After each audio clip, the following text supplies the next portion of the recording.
बिस्मिल्लाहिर्रहमानिर्रहीम। अस्सलाम वालेकुम नाज़रीन, आप देख रहे हैं द लास्ट आवर। मैं हूँ यासिर रशीद और स्टूडियो मेरे साथ मौजूद हैं सीनियर सहाफ़ी राना मोहम्मद अजीम साहब।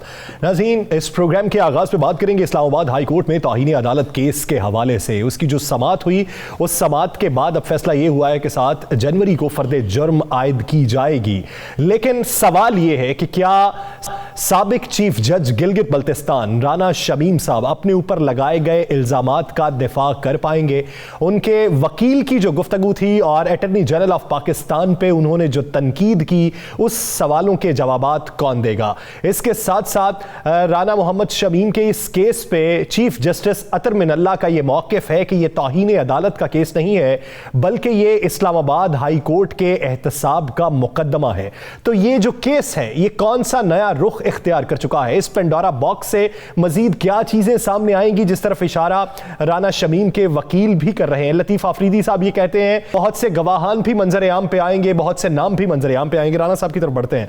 राना साहब, क्या समझते हैं, ये जो केस है अपने मंतकी अंजाम तक पहुंच चुका है या अभी बहुत सी चीजें मंजर आम पे आना बाकी हैं? बिस्मिल्लाहिर्रहमानिर्रहीम। अस्सलातु वस्सलामु अलैका या सय्यदी या रसूलल्लाह, अस्सलातु वस्सलामु अलैका या सय्यदी या हबीबल्लाह। देखिए यासर, हमने जिस वक्त ये केस शुरू हुआ था, याद होगा आपको, हमने अपने प्रोग्राम में बहुत से ऐसे इंकशाफात किए थे जो आहिस्ता आहिस्ता सारी चीज़ें सामने आना शुरू की। राना शमीम साहब के केस में जो अदालती मामला है, मैं उस पर तो हम बात नहीं करेंगे, वो अदालत में केस है, वो अदालत ही जिस तरीके से चलाएगी केस को। लेकिन कुछ ऐसे इंकशाफात हैं हमारे पास जिसकी मतलब हम आज बात करेंगे। एक तो फ़र्द जुर्म आयद करने का फ़ैसला हो गया, 7 जनवरी गलबन उसका टाइम रख दिया गया, जिससे ये फाइनल हो गया कि अब इस केस में कुछ निकलेगा। जो लोग कह रहे थे कि जनाब ये वाइंड अप हो जाएगा, ये बिल्कुल ख़त्म हो जाएगा, कोई ऐसा मामला नहीं है, किसी ना किसी तरफ से कुछ ना कुछ मिल जाएगा, ऐसा नहीं हुआ। और इसमें जिस दिन फ़र्द जुर्म आयद होनी है, उससे पहले या उसके बाद में एक जो प्लानिंग की जा रही है वो एक सियासी जमात की तरफ से है, जिस सियासी जमात को सबसे ज़्यादा इसका फ़ायदा था। अब उसके लिए अचानक से, अब मैं आपको बता देता हूँ, 3 या 4 ऑडियो आ रही हैं जी, 3 से 4 ऑडियो आ रही हैं। पहले 3 से 4 बयान अल्फी भी आएंगे, उन ऑडियोज़ के बाद बयान अल्फी आएंगे। मैं आपको बता रहा हूँ, वो बयान अल्फी जज साहब की तरफ से ही होंगे, साबिक चीफ जस्टिस साहब की तरफ से। ये जो ऑडियोज़ आ रही हैं, ये ऑडियोज़ इस तरीके से तैयार की गई हैं, या मुबैना ऑडियो में कैसे इसलिए कहूँगा जब तक उसकी तस्दीक नहीं होती। मेरे पास इतला ये है कि ये इतला भी जो है बड़े अहम शख्स ने मुझे हमें दी है, जो जिसके मतलब ये कहा जा सकता है, या जिसके मुताबिक ये कहा जा सकता है, वो कहता है कि मुझे इल्म है कि कहाँ से कौन किस तरीके से जारी कर रहा है। उसमें इसी केस के हवाले से बात होगी। उसमें 2 से 3 ऐसे साड़ी में जिक्र होगा कि जिसमें कहा जाएगा, जिसमें कुछ लोग कहेंगे हाँ हमें भी ये कहा गया, और उसको डायरेक्ट या इनडायरेक्ट जो है उसमें साकिब निसार साहब का नाम लिया जाएगा, साबिक चीफ जस्टिस साहब, कि उन्होंने फलां महफिल में बैठ के भी हमें कहा कि जनाब ये इस तरह किया जाएगा, इस तरह मैं कर रहा हूँ। और वो उनमें से एक सीनियर वकील जो हैं, लॉयर जो हैं, उनका नाम भी सामने लाया जाएगा। फिर एक तकरीब का हवाला दिया जाएगा, वो तकरीब भी अहम अफराद की होगी, और कहा जाएगा जनाब उसमें भी ये बात हुई है। और एक ऑडियो, वो तैयार ऑडियो आएगी कि जिसमें कोशिश की जाएगी ये बताने की जनाब ये फ़लाँ की गुफ्तगू है और फ़लाँ ये चीज़ कह रहा है, और जिसकी गुफ्तगू होगी उसको जस्टिस साकिब निसार साहब के बड़े करीब तरीन शख्स आए किया जाए। यानी हम ये समझ लें कि फॉरेंसिक वालों का काम बढ़ने वाला, जितना मर्जी काम बढ़ जाए, बिल्कुल बढ़ने वाला है। और ये इस पर बाकायदा प्लानिंग हो रही है। आप ज़रा गौर तो करें, मुस्लिम लीग नून पीछे हट गई है, बिल्कुल पीछे हट गई, पुरस्रार खामोशी है। ये पुरस्रार जो खामोशी है, इसके पीछे बाकायदा काम किया जा रहा है। अब इस खामोशी को तोड़ना किस तरह जाएगा, किस तरह एक नई चीज़ लाई जाएगी, उसमें काम हो रहा है। आज की तारीख तक वो तैयारी कर रहे, देख रहे थे कि शायद कुछ हो। क्या ये तूफान से पहले की खामोशी? ये तूफान से पहले की खामोशी है, और ये इस पर बाकायदा तैयारी की जा रही है। और मैं आपको ये भी बता दूँ, ये सारी चीज़ें पाकिस्तान में तैयार नहीं हो रही। ये मैं आपको बिल्कुल वसूख सब कह रहा हूँ। मरकज़ लंदन ही है, कोई भी है, मैं नहीं नाम लेता। ये पाकिस्तान से बाइक तैयार हो रही है, और जहाँ से ये तैयार हो रही हैं, ये वही जगह है जहाँ से अक्सर औकात अचानक सोशल मीडिया पर आपको कुछ चीज़ें नज़र आना शुरू हो जाती हैं। और मैं ये भी आपको बता दूं, इससे मियाँ शबाज शरीफ और हमजा शबाज ला इल्म है, उनके इल्म में कोई चीज़ नहीं है। ये सिर्फ वही मीडिया सेल के चंद लोग कर रहे हैं जो पहले हुकूमत में करते थे, अब यहाँ पे आके कर रहे हैं। और 2-3 बड़े सीनियर्स तजियाकारों की उनको मुकम्मल मुआवनत भी हासिल है। तो राना साहब, अगर वो लाइल्म है तो फिर ऐसी ऑडियोज़ मंजर आम पे आने पे उनके रद्द अमल की क्या उम्मीद है? पहली जितनी ऑडियोज आई हैं उनका उस पर कितना रद्द अमल है, चलो मुझे ये बता दें। नहीं, मैं पार्टी के हवाले से पार्टी अंदरूनी तौर पे बात कर रहा हूँ कि अंदरूनी तौर पे वो क्या फिर से नाराजगी का इजहार करेंगे? जी बिल्कुल करेंगे। वो बेचारे किसी चीज़ को सीधा करते हैं और अचानक भतीजी उसे उल्ट कर देती है। तो अभी आप ज़रा गौर करें ज़रा, अगर आप हो सके तो उस फुटेज को निकाल के दिखा दें जिस दिन मरियम साहिबा जस्टिस और अरशद मलिक के मतलब इंकशाफ कर रही थी, जो ऑडियो दिखा रही, जो वीडियो दिखा रही थी, हैरत ज़दा थे, उनको जैसे इल्म ही नहीं है। उसके बाद क्या वो बोले? क्या उसके बाद उन्होंने कोई ऐसी गुफ्तगू की? उसके बाद इस एफिडेविट पे जो जस्टिस राना शमीम का है, इस पे उन्होंने कोई कितने बयान दिए, उस पर उन्होंने कितनी गुफ्तगू की, उस पर उन्होंने कैसा कोई रद्द अमल दिया, उस पर उन्होंने कितनी उस कैंपेन को आगे लेके चलाया? नहीं ना चलाया, खत्म हो गई बात।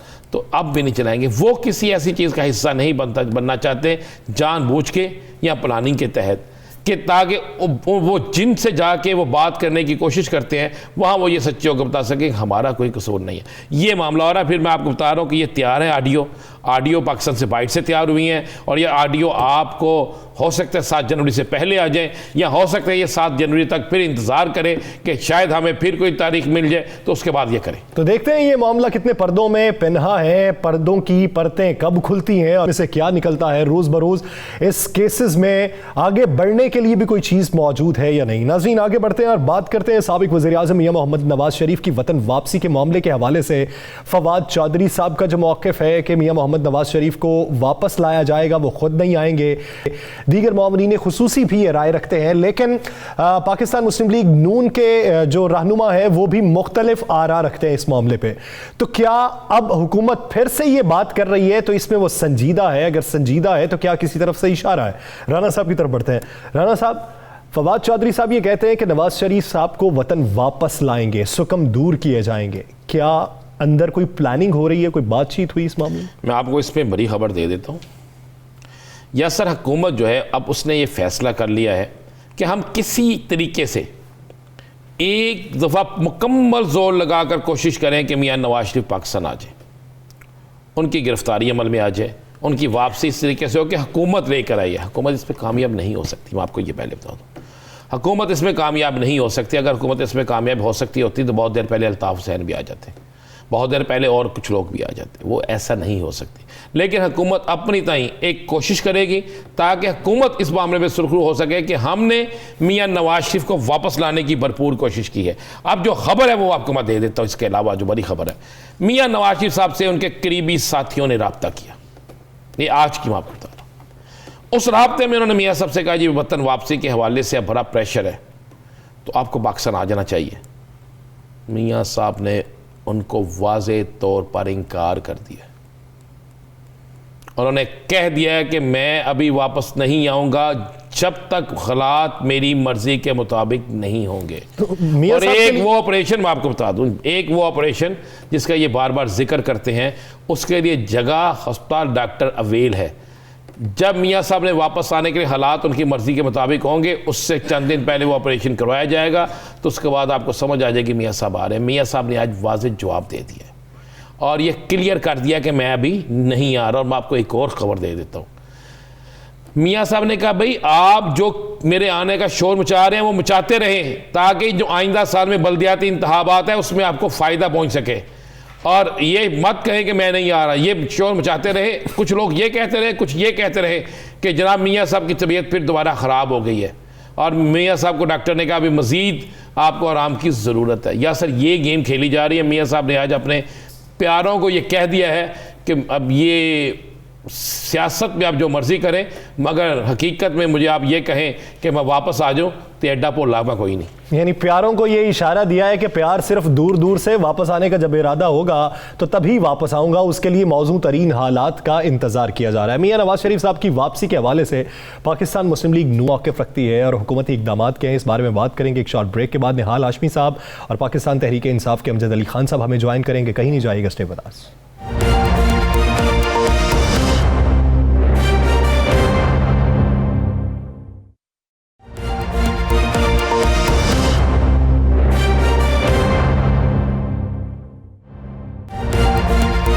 के बाद खुशामदीद। नाज़रीन, अगर बात करें मिनी बजट की तो मिनी बजट पर भी हुकूमत शशोपंज का शिकार है। इत्तेहादी भी हुकूमत के आगे अपने तहफ़्फ़ुज़ात का इजहार कर चुके हैं और इत्तेहादियों को मनाना हुकूमत की अव्वलीन तरजीह है, तो वो कब तक मनाती हैं, ये तो एक इशू है। दूसरा, अगर इशू बात की जाए साबिक वज़ीर आज़म नवाज शरीफ की वापसी के हवाले से भी बातें गर्दिश कर रही हैं। अब ये मामला एक मुअम्मा बन चुका है, जहां पर वफाकी हुकूमत ये कहती है कि हम वापस लाएंगे और 3 साल से वो अपोजिशन को भी तनकीद का निशाना बना रहे हैं। तो उसके बाद हालिया 2 सालों में मियां मोहम्मद नवाज शरीफ के हवाले से जिस तरह की बयानबाजी होती है, उनको वापस लाने के मामले पे बयानबाजी होती है, कानून बरतानिया के साथ शेयर करने पे बयानबाजी होती है, तो उसकी हकीकत क्या है, अपोजिशन इसे किस नजर से देखती है। तो सियासी इस मंजरनामे पे बात करने के लिए हमें ज्वाइन किया पाकिस्तान मुस्लिम लीग नून के सीनियर रहनुमा निहाल हाशमी साहब ने, और पाकिस्तान तहरीक इंसाफ के रहनुमा अमजद अली खान साहब हमारे साथ मौजूद हैं। आप दोनों हजरात का बेहद शुक्रिया। निहाल हाशमी साहब, इससे पहले कि मैं आपकी तरफ आऊं, फवाद चौधरी साहब की गुफ्तगू का कुछ हिस्सा मुलाहिजा करते हैं। आज जो उन्होंने मीडिया से बातचीत करते हुए कहा है मियां नवाज शरीफ साहब के हवाले से, वो पहले मुलाहिजा कर लेते हैं, फिर आपकी तरफ आता हूं। किस कदर बड़ा एक सिसिलियन माफिया है जो अदालतों को दबाव में डाल के अपने केसेस को अपनी फेवर में करवाना चाहता है। नवाज शरीफ को तो वापस आना होगा। नवाज शरीफ अगर खुद जल्द वापस नहीं आते हैं तो हम इंशाल्लाह बिल्कुल आखिर में हैं कि हमने वो तमाम जो कानून में सुकम थे वो 2 साल लगा के हमने काफी हद तक बरतानिया के साथ मामला जो हैं वो हल कर लिए हैं। नवाज शरीफ को हम वापस लेके आएंगे, इन्होंने नहीं वापस आना।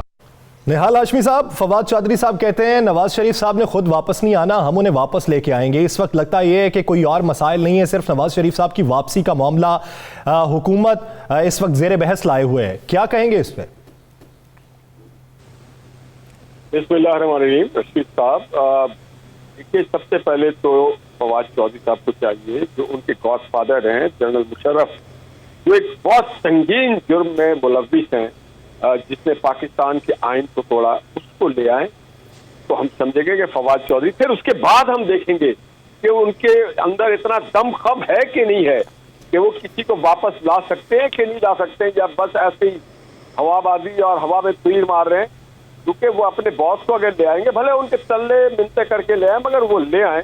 वो जब देखा उन्होंने कि मोहम्मद नवाज शरीफ की और PMLN जो पार्टी है वो उनको लिफ्ट नहीं करा रही है, उनको अपना वोट नहीं दे रही है पॉलिश करने के लिए, तो अब वो लान तान में उतर है। और वो एक बस मुशर्रफ से ज्यादा कोई उस तरह की स्टेटमेंट को हम अहमियत नहीं देते। पहले वो मुशर्रफ को लाए, फिर इसके ऊपर आगे बात। चले निहाल हाशमी साहब, आपने बड़ी अच्छी बात की। चले वो नहीं ला सकते, उनमें हिम्मत नहीं है मियां नवाज शरीफ साहब को लाने की।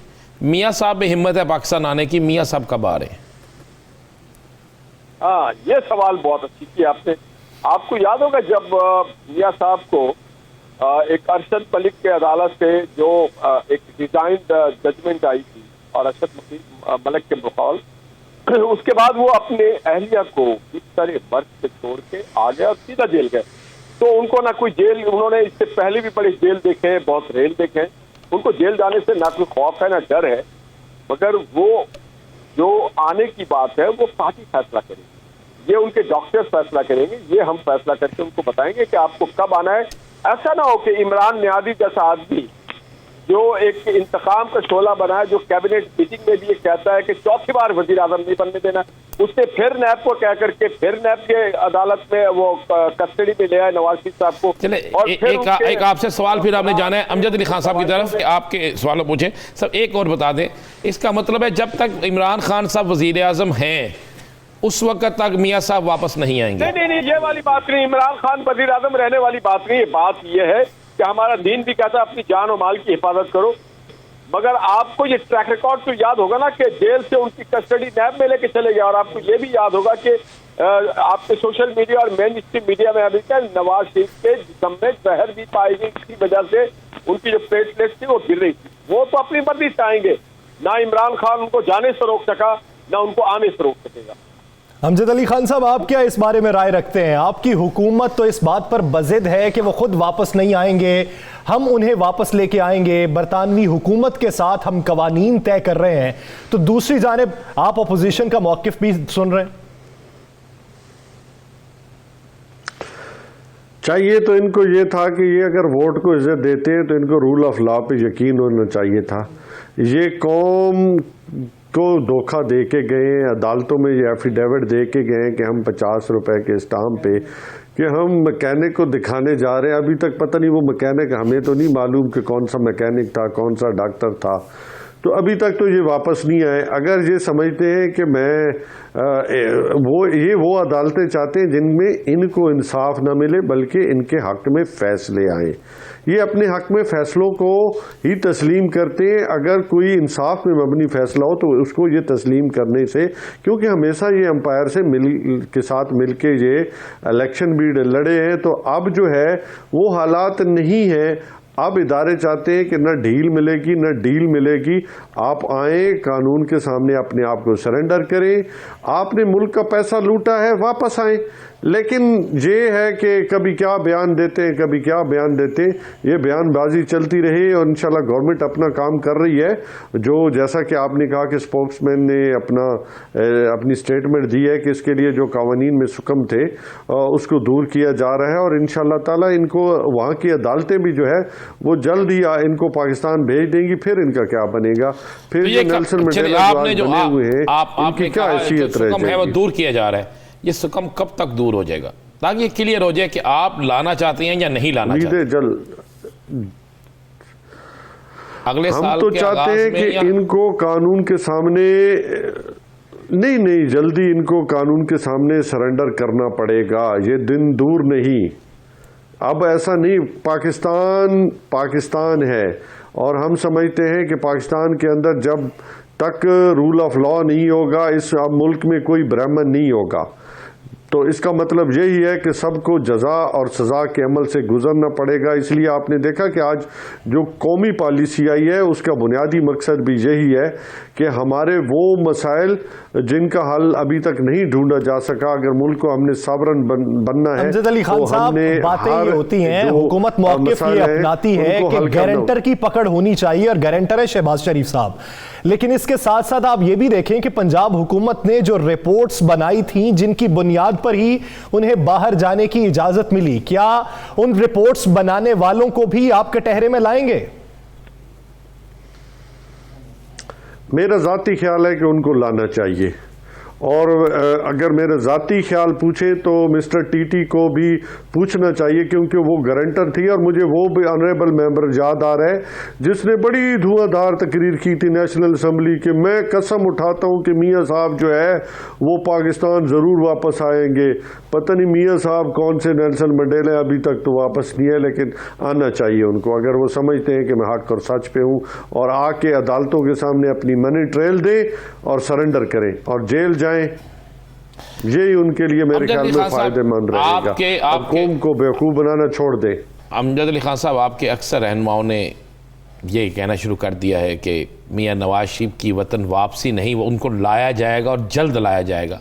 क्या कोई ग्रीन सिग्नल मिला आपको? क्या बरतानिया, हुकूमत बरतानिया से आपके मामला तय हो गए इस हवाले से? जो कानूनी सकम था वो दूर हो गया, या उस कानूनी जो सकम है उसको, कानूनी सकमों को दूर करने के बाद आपको उम्मीद है या यकीन दहानी है, क्या है? इंशाल्लाह ताला आपको बहुत जल्द खुशखबरी मिलेगी। इसके लिए जो है वो गवर्नमेंट ऑफ बरतानिया के साथ भी और वहाँ की अदालतों ने भी इनको कह दिया है, चूँकि इनके पासपोर्ट की मुद्दत भी ख़त्म हो चुकी है, अब ज़्यादा देर ये वहाँ पे ठहर नहीं सकते, इसलिए अब पाकिस्तान इन्हें हर सूरत वापस आना होगा। पाकिस्तान हर सूरत वापस आना होगा। निहाल हाशमी साहब, आप क्या समझते हैं कि कब वापसी का फैसला होगा? कि जैसे बातें की जा रही हैं कि गारंटर को पकड़ा जाना चाहिए, गारंटर ने जो जमानत दी थी उस जमानत की बुनियाद पे अब उससे सवाल होना चाहिए, तो जब ये बार शहबाज शरीफ साहब के कंधों पे आ जाएगा तब वापसी का फैसला होगा? एक तो बड़ी दिलचस्प बातें करते हैं अमजद साहब, बहुत दिलचस्प बातें करते हैं। कहते हैं वो जो रकम है ले आओ, मनी ट्रेल। अमजद साहब से खिदमत करना चाहता हूँ और उनके साथ तमाम PTI के दोस्तों को और हुकूमत को, कि जब उनके खिलाफ जजमेंट आया तो उसमें लिखा था there is no kickback, there is no commission, there is no corruption. हम उनको उनके बेटे से तनख्वाह ना लेने से फारिग करते, इकामा पे निकाला जाता है। दूसरी वो जायदाद की बात कर रहे थे, तो आपको याद होगा, मैं रिकॉर्ड के दुरुस्तगी के लिए कह दूँ कि लंदन के हाई कोर्ट ने तो करप्शन के मनी के ऊपर फाइन किया और उसके 34 अरब रुपए जो है वो पाकिस्तान वापस किया। और उसी अदालत ने नवाज शरीफ के एवन फील्ड के ऊपर जब ये उसको अटैच कर दिया था, तो उन्होंने कहा ये जायज और विदाउट करप्शन की प्रॉपर्टी है हुसैन नवाज की, और हुकूमत ब्रॉडशीट को और हुकूमत को जुर्माना किया था 26 लाख रुपए। तो ये भाई के खिदमत में अर्ज कर दूं, 3.5 साल से क्या तलाश कर रहे हैं, क्योंकि लोगों को जो इंतजार है कि कब आएंगे वो कब पता है। लोग इंतजार कर रहे हैं कि हमारे चूल्हे में गैस कब आएगा, लोग इंतजार कर रहे हैं कि हमारे यहाँ सस्ती रोटी कब होगी, लोग इंतजार कर रहे हैं कि पेट्रोल की कीमत नीचे कब आएगी, लोग इंतजार कर रहे हैं कि बिजली कब सस्ती होगी, लोग इंतजार कर रहे हैं कि 1 करोड़ मकान, 1 करोड़ नौकरियां कब आएंगी, लोग इंतजार कर रहे हैं कि 50 लाख मकान कब आएगा, लोग इंतजार कर रहे हैं कि दवाई की कीमत कब। और ये सारे चोर जो कैबिनेट में बैठे हुए, जिनके बारे में शुगर कमीशन ने, FIA में और सरकारी इदारों ने और ऑडिटर जनरल ऑफ पाकिस्तान ने कहा कि करप्शन हुई, इवन LCOC में करप्शन हुई है, वो कह रहे इनकी कीमतें नीचे कब आएगी। और ये जो ATM बैठे हुए कैबिनेट में इमरान खान के साथ, अच्छा निहाल हाशमी साहब, लोग नवाज शरीफ को जोलियां उठा के दुआएं देते हैं जो उसने पाकिस्तान के लोगों को अमन दिया, रोशनी दी, सस्ता पेट्रोल दिया, खुद नोट दिया। साहब आपका कहना है कि लोग दुआएं दे रहे हैं मियां मोहम्मद नवाज शरीफ को, तो फिर मियां साहब को तो पाकिस्तान में आ जाना चाहिए ताकि पाकिस्तानी अवाम की दुआएं उनके साथ हैं, वो पाकिस्तानी अवाम का आगे मसाइल हल करें और पाकिस्तान की अवाम के दरमियान में आगे रहें। अब तो कोई ऐसा मेजर उनके शुक्र अल्लाह का ऐसी बीमारी रही नहीं, अब तो काफ़ी बेहतर है, या सादक भी कह रहे हैं, तो फिर बुलाएं मियाँ साहब को ताकि अब ये हुकूमत की जो बयानबाजी है ये बंद हो। आप बड़ी ईमानदारी से बात बताइए कि हमारा मुल्क, क्या हमारी बदनसीबी है कि जो मुल्क की मेजर इशू है, खारजा पॉलिसी, दाखिला पॉलिसी, माशी पॉलिसी, माशरती पॉलिसी, एनर्जी पॉलिसी, इस पे हम बात नहीं करें। हम अपनी टीम की जो नेशनल टेलीविजन, मैं अर्ज कर रहा हूं कि ये जो मैंने सवाल पूछा जरा अगर इसका जवाब दे दें। मैंने आपको कहा ना कि पहले भी नवाज शरीफ साहब, सुन ले हुजूर, पहले भी नवाज शरीफ साहब हुकूमत के बुलाने पे नहीं आते, अपने मर्जी से आए थे, और अब भी नवाज शरीफ साहब वो पाकिस्तान का एक दर्शिंदा भाव है, वो खुद आएगा अपनी मर्जी से। और इमरान खान को जो खौफ है कि चौथी मर्तबा वजीर आजम ना बन जाए, तो अगर अवाम, अल्लाह और अवाम चाहेंगे तो चौथी क्या, 5वीं क्या, 6ठी, 7वीं बार भी वो वजीर आजम बनेंगे, मगर इमरान खान इसके बाद कभी वजीर आजम बनेंगे। अली खान साहब क्या कहते हैं? वो तो कहते हैं आपके लाख बुलाने पे भी नहीं आएंगे, अगर आएंगे तो अपनी मर्जी से आएंगे। आपके पास दूसरे मसाइल क्या खत्म हो चुके हैं कि सिर्फ एक मसला यही है? पहली बात तो यह है कि मैं अपने भाई को ये कहना चाहूँगा कि चीख चीख के बोलने से कोई हकायक तब्दील नहीं होते। आज अगर आज पाकिस्तान मुश्किल में है ना, तो उसके ज़िम्मेदार ये 2 बड़े ख़ानदान हैं। आज पाकिस्तान के अंदर इकॉनमी की जो पोजीशन है, कोई इदारा ऐसा नहीं है जिसको आप कहें कि जी वो बहुत अच्छी कंडीशन में ये छोड़ के गए, ना ये हमारी रिजर्व अकाउंट्स छोड़ के गए, ये मईशत तबाह करके गए, कोई इंडस्ट्री अच्छी हालत में ना छोड़ के गए। पाकिस्तान में मुझे कोई ऐसा इदारा जो आप कहें कि जी बहुत बेहतर था और पाकिस्तान को एशियन टाइगर बना के गए। अफसोस की बात है अभी भी ये कहते हैं कि जी रोशन वो सितारा था। वो रोशन ऐसा सितारा था जिसने सिवाय ईवान फील्ड के अपने अपने वो बड़े बड़े महल्लात बनाए, किसी ने दुबई टावर बनाए, किसी ने सारे महल बनाए। इसके अलावा इन्होंने मुल्क के साथ और क्या किया? मुल्क को अंधेरों में ये धकेल के गए। आज बिजली के जो महंगे मुआहदे आते हैं ये करके गए, कर्जों का बोझ ये लाद के गए। मुझे और बताएं इन्होंने किया क्या है? इन्होंने सिवाय धोखा देने के, चीट करने पे, अदालतों पे हमले करने, अगर रोशन किया है तो सिर्फ अपने महलात को रोशन किया है। निहाल हाशमी साहब, आपकी जो मानी खेज हंसी है, मैं उस पर आपकी बात सुनूंगा, लेकिन एक ब्रेक लेनी है। ब्रेक से वापस आते हैं, फिर मैं आपकी तरफ आता हूं। नाज़रीन एक ब्रेक लेंगे, वापस आएंगे, गुफ्तगू को यहीं से आगे कंटिन्यू करेंगे, कहीं नहीं जाएगा। Stay with us.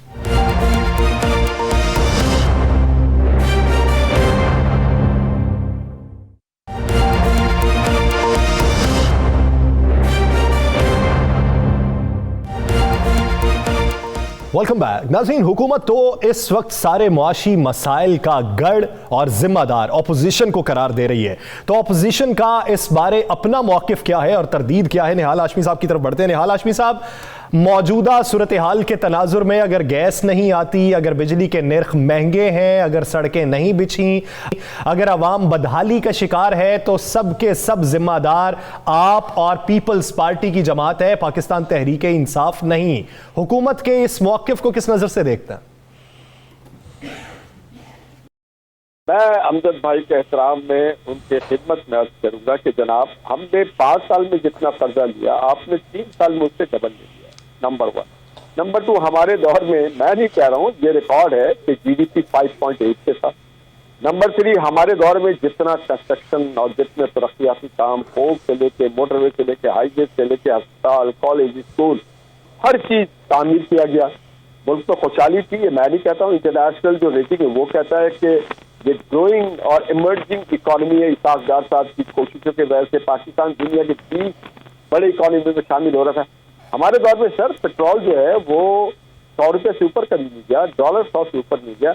आप इतने लोन लेने के बाद, इतनी अच्छी टीम के बावजूद, एनसीओसी को 1200 अरब डोनेशन मिलने के बावजूद भी आप ये जो ले गए 3 साल में डबल कर्जा, जो 50,000 अरब आपने कर्जा लिया, वो कहाँ पे लगाया, जरा बताएं तो सही। और उसके साथ साथ जो आपके एटीएम में जो मैंने अभी गिनवाया, जो कैबिनेट में दवाई से लेके पेट्रोल, मैं तो नहीं कह रहा हूँ नदीम बाबर ने कितना घपला किया, मैं तो नहीं कह रहा हूँ, ये तो आपके रिकॉर्ड कह रहे हैं, मैं तो नहीं कह रहा हूँ, ये तो रिकॉर्ड कर रहे हैं FIA का कि जनाब दवाई में 600% महंगा किया, मैं तो नहीं कह रहा हूँ, शुगर कमीशन कह रहा है। आप जाए दुकानों में, गलियों में, बाजारों में, हम तो भाई डॉक्टर आदमी है, बड़े आदमी है, अमीर आदमी, तो पता ही नहीं कि आटा, चीनी, रोटी, घी, गैस, बिजली का क्या हालात है। इनको पता ही नहीं कि इकोनॉमी के क्या।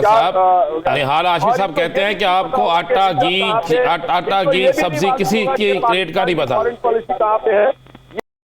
ये मासूम लोग हैं बेचारे, ये डॉक्टर साहब है, ये जाते हैं सुबह शाम। अमजद भाई से पूछते हैं, निहाल साहब आपको जवाब ले लेना, निहाल हाशमी साहब गरीब लोगों की बात करें। चले मैं पूछते हैं, अमजद खान साहब ये कह रहे हैं कि आपको ना आटा, घी, किसी चीज का नहीं पता, आपको अवाम के हाल का नहीं पता। मुझे मेरा एक छोटा सा अजीम भाई, ये मुझे मुअद्दबाना गुजारिश करने दें, निहाल हाशमी मेरे भाई हैं, ये मुझे बता दें कि आज चिकन का रेट क्या है। आज जो मौजूदा वक्त में जितनी भी सब्जियात हैं उनका रेट क्या है, मुझे एक किसी का रेट बता दें। मैं बता दें, निहाल हाशमी साहब बता दें, आपको बताया दाल रोटी का भाव मुझे बताया जी। 200 का है, मटन 200 का है, मटन मिर्ची 140 किलो है। मेरे ख्याल में ये कौन से मटन का है। ओहो, चिकन कितना है? घी 850 का है, कितना है? 700 का तेल 340 का है, आटा 70 का है। नो 70 का।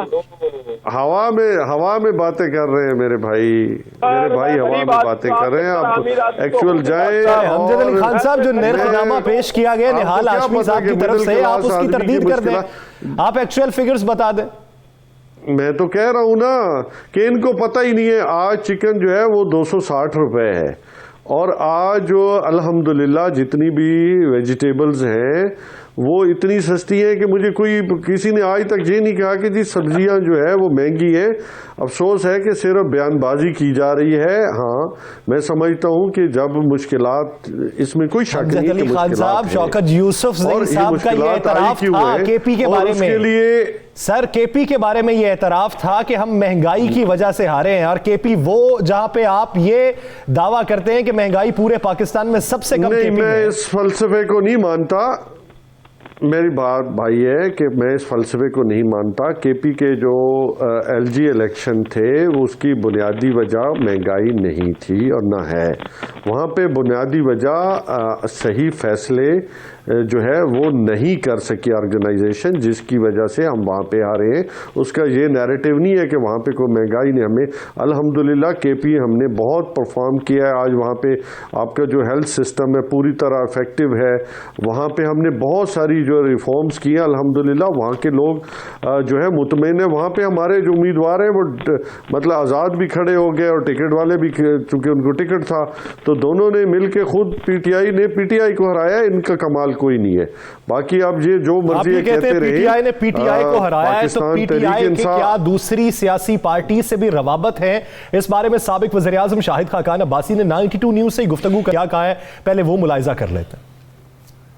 एक बड़ी तादाद है पीटीआई के एमएनएस की जो ये समझते हैं कि उनकी सियासत उस जमात के साथ अब नहीं है और वो अगर हल्के में पीटीआई का टिकट लेकर गए तो इलेक्ट नहीं हो पाएंगे, उनकी सियासत खत्म हो जाएगी। ओपनली वो आना चाहते हैं, लेकिन वो कम से कम ये गारंटी चाहते हैं कि उनकी इज्जत महफूज रहेगी और वो किसी दबाव का शिकार नहीं होंगे। ऐसे कितने लोग हैं अब्बास साहब? 20 से ज्यादा मेंबरान हैं। इन पत्तों पे तकिया कर सकती है ऑपोजिशन? जी बिल्कुल तकिया कर सकती है। बैसाखी हटा दें तो नो कॉन्फिडेंस तो एक दिन की बात है।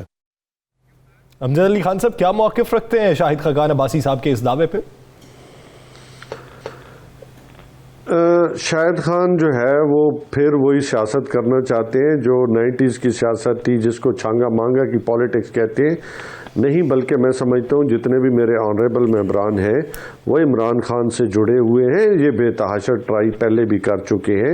अब वो वक्त गुजर चुका जो ये पॉलिटिक्स किया करते थे छांगा मांगा की। अब अल्हम्दुलिल्लाह पाकिस्तान तहरीक इंसाफ की छतरी के नीचे जो भी है, हमें पूरी उम्मीद है कि वो उसी तरह जुड़े खड़े हैं। 2 मौके आए हैं और वो मैं समझता हूँ सीसा पिलाई दीवार की तरह इमरान खान के साथ खड़े हैं। और मैं समझता हूँ कि मेरे वो चंद मेंबरान अगर जिनका मैं नाम लूँ, जैसे असलम भुतानी साहब थे, आज़ाद उम्मीदवार थे, डिलाइसिस था, जब मौका आया तो वो डिलाइसिस छोड़ के असम्बली में बैठे रहे। एहसान टवाना साहब थे, मैं समझता ख्याल जमान साहब थे और ब्रिगेडियर अमानुल्लाह साहब थे। ये मैं सिर्फ चंद का नाम इसलिए ले रहा हूँ कि ये इंतहाई बीमारी की हालत में भी नेशनल असम्बली के अंदर आए और जॉइंट सेशन में जो है उन्होंने शिरकत की। तो इससे क्या आप एनालिसिस करते हैं कि यही बात सामने आती है कि तमाम लोग जो हैं वो पाकिस्तान तहरीक इंसाफ और जनाब इमरान खान की क़यादत में यकसुई के साथ अपना जो है वो काम कर रहे हैं। ये जो मर्जी कहते रहे। साहब का दावा है जो भी आपने सुना, किस बारे में आप क्या कहेंगे? और खुद आपकी जमात का दावा तो है कि अपोजिशन के लोग हमारे साथ राब्ते में हैं, तहरीक इंसाफ के सॉरी हुकूमत के लोग हमारे साथ 20 से ज़्यादा राब्ते में हैं, लेकिन आपकी अपनी अपोजिशन जो है वो आपको बड़ा बुरा कहती है। पीपल्स पार्टी ने फिर बेइंतहा दफ़ा कहा, कल बिलावल भुट्टो ने कहा कभी चौधरी और कभी निसार, ये आपकी हुकूमत की तरफ इशारा करके उन्होंने नाम लिए। तो अपोजिशन तो आपके साथ नहीं है, तो हुकूमत से किस तरह बंदे तोड़ लेंगे? देखिए, अपोजिशन बहुत मुतहरिक है और इनकी रातों की नींद हराम कर चुकी है। शहबाज शरीफ साहब के ज़ेरे क़यादत जो कौमी असम्बली है उसमें अपोजिशन बहुत मुतहरिक है। इसी वजह से हमारे बंदे टूट के नहीं जाते, इनके बंदे टूट जाते। इसलिए कि ये वैसे ही भानमती का कुंभा है, अगर एमक्यूएम और काफ लीग को हटा दें, निकाल दें, तो ये तो खड़े ही नहीं रह सकते सेकंडों में। अब उनको उनके हाथ मटोड़े जाते हैं, उनको टेलीफोन कॉल्स आ जाते हैं।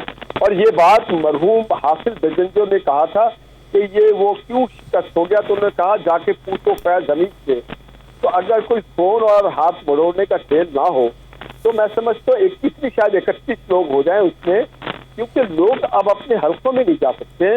लोग जब चीज और देखें, उनको पता है कि कैबिनेट में सारे भानमती का कुंभा जमा किया हुआ। अच्छा निहाल हाशमी साहब, एक छोटा सा सवाल, उसके बाद यासर ने हाँ जी, मैं इसी तरफ आने लगा हूँ।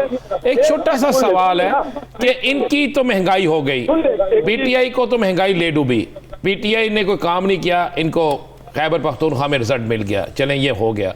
मुस्लिम लीग नून तो अवाम की जुबान बोलती है, अवाम की आवाज़ बोलती है, तो इनको वहां पे इतनी बुरी शिकस्त क्यों हुई? देखिए जी, बात बुरी शिकस्त नहीं हुई है, हमने कभी दावा नहीं किया। पीछे 3 हमारे तहसील के नाज़िम और बेशुमार सैकड़ों में काउंसलर्स और दीगर लोग दिखे हैं। मैं सिर्फ एक बात करना चाहता हूँ, पिछले हफ्ते डील की कहानी चल रही थी, वो मैं आपको एक अंदर की बात बताता हूँ। इनके आपस में तनाव पैदा हो गया, तकरार पैदा हो गया कि इमरान खान के बाद कौन बनेगा वज़ीर आज़म। तो उसमें गालिबन खुर्रा फाल जो है वो शाह महमूद कुरैशी की तरफ निकल रहा है, अपने घर की तरफ तवज्जो दो, क्योंकि जो भी उस कैबिनेट में बैठे हैं, उमर अयूब से लेकर के आप फवाद चौधरी से लेकर असलम खटक से लेकर ये सारे लोग, कोई पीपल्स पार्टी, कोई मुस्लिम लीग, कोई यहाँ से, कोई वहां से, कोई वहां से, जो मुशर्रफ के साथ भी थे, काफ लीग के साथ भी थे, पीपल्स पार्टी साथ भी थे, वो आज वहाँ बैठे। तो इस तरह से थोड़ी गवर्नमेंट चलाई जाती है, ना एक सोच है ना एक वो तो बहुत सारे आपके साथ भी थे जो अब उधर बैठे हुए हैं। निहाल हाशमी साहब, ये एक किस्सा लंबा है, अगर छेड़ेंगे तो बहुत दूर तक बात निकल जाएगी। अमजद खान साहब, आप क्या राय रखते हैं? अपोजिशन तो कभी खुश नहीं होती हुकूमत से, आपकी हुकूमत अवाम को भी नहीं खुश कर पाई, और सबसे बड़ी बात यह कि आपकी जो इत्तेहादी जमातें हैं जिसके सर पे आपकी हुकूमत कायम है, मिनी बजट को लेकर वो भी तहफ्फुजात का शिकार है और कैबिनेट मीटिंग्स में वो तहफ्फुजात का इजहार करते हैं। तो इत्तेहादियों को कब मनाएंगे कि बात कुछ आगे चल सके? पहली बात तो यह है कि कोरोना के दरमियान भी हमने एक बड़ा पैकेज दिया। उससे पहले जब हमारी गवर्नमेंट आई तो हमारे पास था क्या, 7 से 8 अरब डॉलर, और आपका जो मौजूदा खसारा था वो 20 अरब डॉलर से ज़्यादा था। तो इस हालात में भी हमने लोगों को संभाला और एक बड़ा सोशल प्रोग्राम शुरू किया। फिर आपने देखा कि अल्लाह ताला की करम नवाजी के साथ जितनी ज़िम्मेदार जो हमारे किसान भाई थे उनको एक बड़ा हिस्सा जो है आज जो है उनकी फसलात की उनको जो कीमत मिली है तारीख में इतनी नहीं मिली।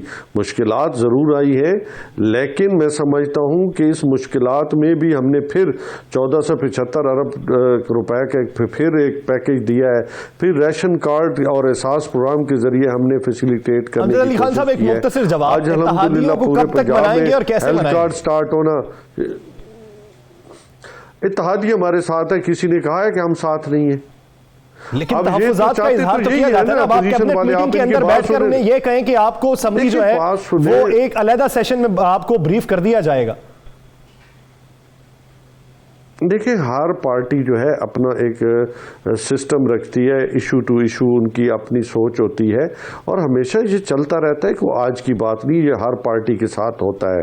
लेकिन क्या उन्होंने कोई अलहदगी का ऐलान किया है?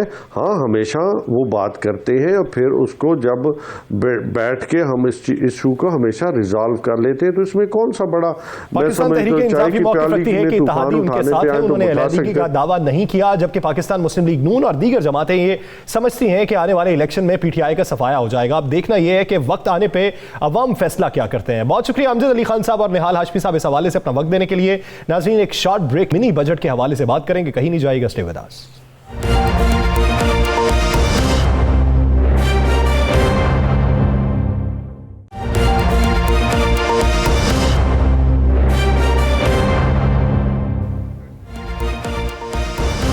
Welcome back. नाज़रीन, मिनी बजट पे क्या हुकूमत शशोपंज का शिकार है? इत्तेहादियों ने भी तहफ्फुज़ात का इजहार किया है। दूसरी जानिब शफकत महमूद साहब जो है वो स्पीकर पंजाब असम्बली चौधरी परवेज़ इलाही से मुलाकात करते हैं। कैबिनेट मीटिंग के अंदर MQM ये कहती है कि अगर आप हमें समरी दिखाएंगे तो हम अपना इनपुट देंगे। तो वज़ीर आज़म ये जवाब देते हैं कि आपको ब्रीफ करने के लिए अलग सेशन बुलाया जाएगा। तो क्या इत्तेहादियों को मिनी बजट पे मना लिया जाएगा? हुकूमत क्या इस वक्त मुश्किलात का शिकार है या हुकूमत के लिए सब आसान है? राना साहब की तरफ बढ़ते हैं। राना साहब, मिनी बजट और इत्तेहादी, ये एक ट्रायंगल अगर ले लें, एक तरफ पीटीआई, एक तरफ इत्तेहादी और एक तरफ मिनी बजट, तो क्या ये ट्रायंगल जुड़ी रहेगी? मैं आपको एक बात, एक तो जुड़े तो रहेंगे ये। अगर आप ये कहें कि ये भी हुकूमत के ख़िलाफ़ हो जाएंगे या हुकूमत के ख़िलाफ़ होने के बाद ये हुकूमत से अलहदा होकर अपोजिशन का हिस्सा बन जाएंगे, ऐसा नहीं होगा। लेकिन दो इत्तेहादियों ने बिल्कुल वाज़ेह हुकूमत को कह दिया कि अगर आप मिनी बजट में कोई ऐसा अवाम पर डालना जा रहे हैं बोझ कि जिससे अवामी प्रेशर बढ़ जाए, जिससे अवाम हमारे खिलाफ सड़कों पे निकल आए, जिससे अवाम हमें मज़ीद हमारे ख़िलाफ़ हो जाए और हमें अवामी हलकों में जाने से हम अवामी हलकों में ना जा सके, तो हम उसकी सपोर्ट नहीं करेंगे। मुस्लिम लीग काफ ने तो बिल्कुल क्लियर ये पैगाम दे दिया, ये मैं आपको मुसद्दका बता रहा हूँ, क्लियर पैगाम दे दिया है कि जनाब अगर आपने मिनी बजट लाना है तो उसमें आम गरीब आदमी पर बोझ नहीं पड़ना चाहिए। देखिए, बोझ तो पड़ना है गरीब आदमी में भी नहीं, हुकूमत मालदार पे मानेगी या IMF की मानेगी? मालदार आदमी पे तो कभी बोझ पड़ा ही नहीं ना मालदार आदमी जो है उसको किसी मिनी बजट का खौफ होता है, ना मिनी से ऊपर किसी बजट का खौफ होता है। उसके लिए तो सारी चीज़ें आसान होती है। ये तो आम आदमी जो है, आम शहरी जो है, गरीब आदमी जो है, सफ़ेद तबका जो है, मिडिल क्लास तबका जो है, पिसता वो है। तो इस पर तो उसने बाकायदा मुस्लिम लीग काफ ने स्टैंड ले लिया है और चौधरी परवेज़ लाई बिल्कुल वाज़े तौर पर, मोनस लाई वाज़े तौर पर इस पर स्टैंड ले चुके हैं और ये पैगाम हुकूमती हलकों को पहुंचा दिया गया है, जिस पर हुकूमत के कुछ लोग उनसे मज़ीद राब्ते कर रहे हैं और उन्हें यकीन दहानियाँ कराने की कोशिश कर रहे हैं। दूसरी तरफ MKM, मेरी MKM के ज़ुम्मेदारान से बात हुई है, उन्होंने भी ये वाज़े कह दिया जनाब मिनी बजट में अगर अवामी प्रेशर आ जाता है, अगर अवाम पर कोई ऐसा बोझ पड़ता है जो नाकाबिले बर्दाश्त है, तो हम बिल्कुल इसकी खुल के मुखालफत करेंगे। ये लफ्ज़ उन्होंने कहा। तो फिर मैंने कहा अगर आप लोग मुखालफत करेंगे तो फिर हुकूमत के लिए तो बड़ी परेशानी होगी। काफ लीग भी अगर साथ नहीं होती, MKM भी साथ नहीं होती, तो हुकूमत किस तरह ये करेगी।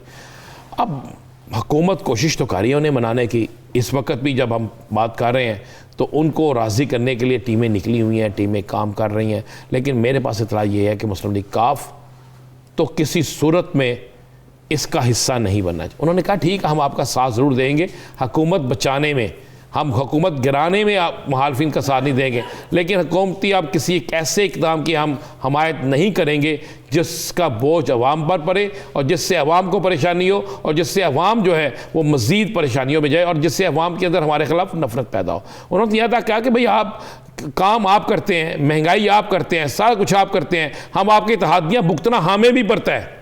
ये मुस्लिम लीग काफ की तरफ से वाज़ेह पैगाम है, MKM की तरफ से भी यही पैगाम चला गया। अब हुकूमत जो है वो कोशिश कर रही है कि इनको मनाया जाए। अब ये भी तो देखना कि मिनी बजट आएगा क्या, उस मिनी बजट में कौन सी ऐसी हुकूमत चीज़ लेकर आ रही है जिससे हुकूमत का दावा है कि आम आदमी पे कोई इसका बोझ नहीं पड़ेगा। लेकिन इमरान साहब आप ये देखें ना कि अगर हुकूमत ये मौक़िफ़ रखती है कि हम कोई नया टैक्स नहीं लगाएंगे, तो जो पहले छूट दी जा रही है जब उसको ख़त्म करेंगे तो ज़ाहिरी बात है अवाम की जेब से पैसा तो निकलना। बिल्कुल निकलना जी। अब तो ये हुकूमत का भी इम्तिहान है और उसके बाद हुकूमत के इत्तेहादियों की भी जो है इसी में आना है कि कोई लोग काम ठीक हो जाए। ज़हन में रखिएगा अगर मिनी बजट आ गया और उस पर इसी तरह का प्रेशर रहा, इसी तरह का अवाम पे बोझ रहा, तो यासर फिर 23 मार्च से पहले कोई मार्च हो जाएगा। आपको बिल्कुल हकीकत कह रहा हूँ। फिर आप ये समझें कि हुकूमत को उसके इत्तेहादी या हुकूमत को कुछ और बचा नहीं। बहुत लोग तंग हैं, लोगों को कुछ रिलीफ मिला था, कुछ रिलीफ मिला है, लेकिन वो रिलीफ इतना नहीं है कि जितना लोगों पे आपने प्रेशर डाल दिया, जितने लोगों पे की गर्दनों पे आपने वज़न डाल दिया कि लोग उस रिलीफ से बच की वजह से खामोश रहे। अब ऐसा नहीं है। अब तो लोग कहते हैं ठीक, इसमें कोई शक नहीं है, सब्जियां सस्ती हो गई, फल सस्ते हो गए, ये चीज़ें मौसम के साथ साथ आती हैं, ये हो गई। लेकिन आम चीज़ उसके बाद बिजली कितनी महंगी हो गई, पेट्रोल कहाँ पे जा रहा है, पेट्रोल की कीमतें सुनने में आ रहा है कि फिर बढ़ रही हैं। गैस की कीमतें हैं, गैस आ ही नहीं रही। जो अगर आ रही होती है तो फिर इतने उसके बिल आ रहे हैं जिसकी इंतहा कोई नहीं। बिजली में तो आपको बता रहा हूँ, बिजली का कमाल का कर दिया इन्होंने काम कि अगर 160 जिसका चले हैं यूनिट, उसको बिल कितना आ रहा है, जिस उसको ज़्यादा नहीं आ रहा, उसको कम आ रहा है किसी जगह, जिसके 125 चले हैं उसको ज़्यादा आ रहा है। यानी इनको अपने रेट से भी हट के कर रहे हैं। पता नहीं क्या इनका सिस्टम चला हुआ है। अवाम जो है वो चीख रही है, रो रहे हैं लोग। तो इसकी ये आराम है। तो इसमें आके इनको अगर आप ये कहें कि ये इनके इत्तेहादी, दो इत्तेहादी तो आपको बता रहा हूँ कि अभी तक नहीं राजी, इस वक्त तक तो नहीं राजी हैं। चले प्रोग्राम के अख्ताम पे बात अपोजिशन के हवाले से भी कर लेते हैं। अपोजिशन का मिनी बजट पे क्या इरादा है? कौन सी अपोजिशन की बात कर रहे हैं? आएंगे, तकरीर करेंगे, बाहर शोर मचाएंगे, चले जाएंगे और कुछ नहीं है। भाई मिनी बजट आए ना आए उन्होंने शोर डालना है। अगर आप ये कहें कि अपोजिशन इस पर कोई इकट्ठी होकर बहुत बड़ा काम कर लेगी, कोई ऐसा नहीं है। बिलावल भुट्टो जरदारी, यासर जरदारी जो है वो 5 तारीख को अपनी रौनक लगाएंगे बरसी उसकी सालगिरह के मौके पे, हुकूमत पे तनकीद करेंगे। वो भी चाहते हैं कि हम हुकूमत को ना गिराएं। वो गिराने के लिए नहीं, मिनी बजट पे वो सिर्फ सियासत करेंगे। दोनों, तीनों, चारों, पाँचों जमातें जो अपोजिशन की होंगी वो सियासत करेंगी जितनी सियासत कर सकती हैं। इसके अलावा अगर आप ये कहें कि उनकी तरफ से कोई ऐसा रिस्पॉन्स आएगा कि हुकूमत डर जाए और डर कर ये मिनी बजट ना लेकर, उनकी तरफ से नहीं। हाँ, हुकूमत डरेगी अवामी प्रेशर से, हुकूमत डरेगी तो अपने इत्तेहादियों के प्रेशर से, अपोजिशन के प्रेशर से नहीं। हुकूमत डरेगी तो अपने इत्तेहादियों के प्रेशर से या अवामी प्रेशर से। जिस तरह फवाद चौधरी साहब भी ये कहते हैं कि अपोजिशन ने हमें क्या करवाना था, अपोजिशन तो इमरान खान ने की थी कि जिन्होंने नाकों चने छपवाए थे, ये तो सिर्फ अपने अवाम को चूरन बेचते हैं। तो नाज़रीन देखिए, समझिए और जानिए कि चूरन कौन बेच रहा है। द लास्ट स्टार से मुझे और राना अजीम साहब को दीजिए अल्लाह निगहबान।